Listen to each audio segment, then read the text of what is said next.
Hello, my name's Tunrayo, and I'm going to be telling you about my fellowship project on methods for synthesizing realistic data. So my project was hosted by a company called Choreograph, which is a data science and technology services company for media and advertising. And Choreograph is part of the wider Group M and WPP, one of the largest media agency companies in the world.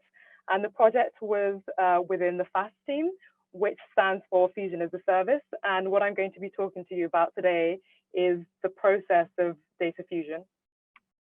So what is data fusion? So the example that I want to give you that I want you to consider is a company that is trying to sell cheese in 2 different cities. So this company has information on the way that people buy wine in one particular city. And in the data set that they have, they also have some information on something like demographics and people's social behavior.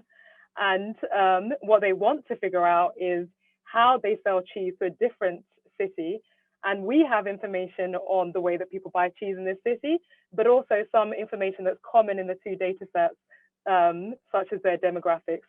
And what data fusion allows you to do is combine these 2 data sets to generate new data. Importantly, this data is different to the ones that you start off with, that gives you information on the correlations between buying cheese and wine in the 2 different cities. So essentially, with these 2 data sets, I can create a new data set that will allow me to answer this question.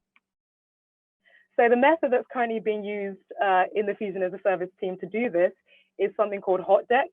And the idea behind this is to look at records of different observations in the 2 data sets that have the closest matches in the common features. So these X's that I've shown here, which are the demographic information. And then I pick the wine information and the cheese information from the individual data sets that go with the matching records and use those as the new data in my Fuse data set.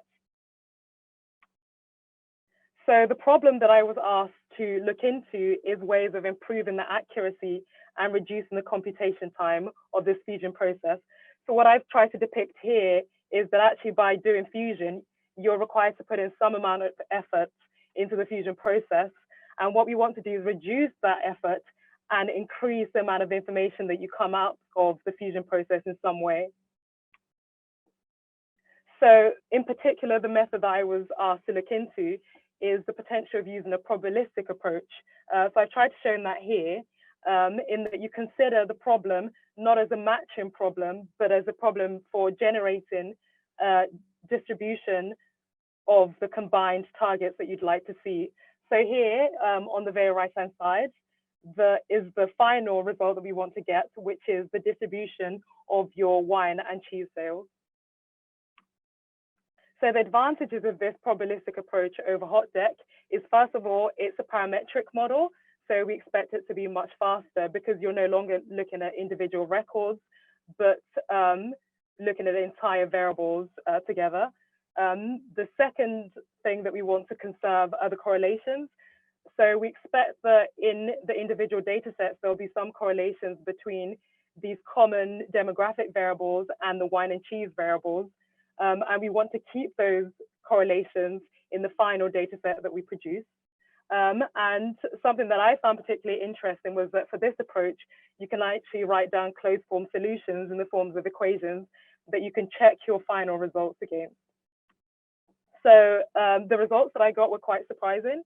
So based on the comparisons of the correlations and marginal statistics and prediction errors between performing fusion with the 2 methods that I've described, I found that the Bayesian approach, although it's 4 times faster than the HotDeck approach, performs slightly worse. But I should mention that the version of this model that I implemented was the simplest that I could think of.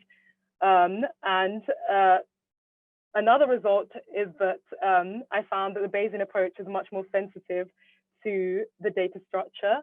And what these both suggest is that there's a potential for using the Bayesian approach for large data, which clearly you can't do for HotDeck because of the way that the method implements fusion. So I had some suggestions for what could be done as next steps. So first of all, simulating data that could be used to show that in certain cases, the Bayesian approach performs better. And of course, as in any data science problem, there are lots of model improvements that I have in mind.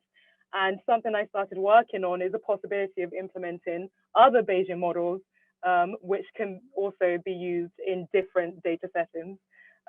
Thank you for listening to my talk.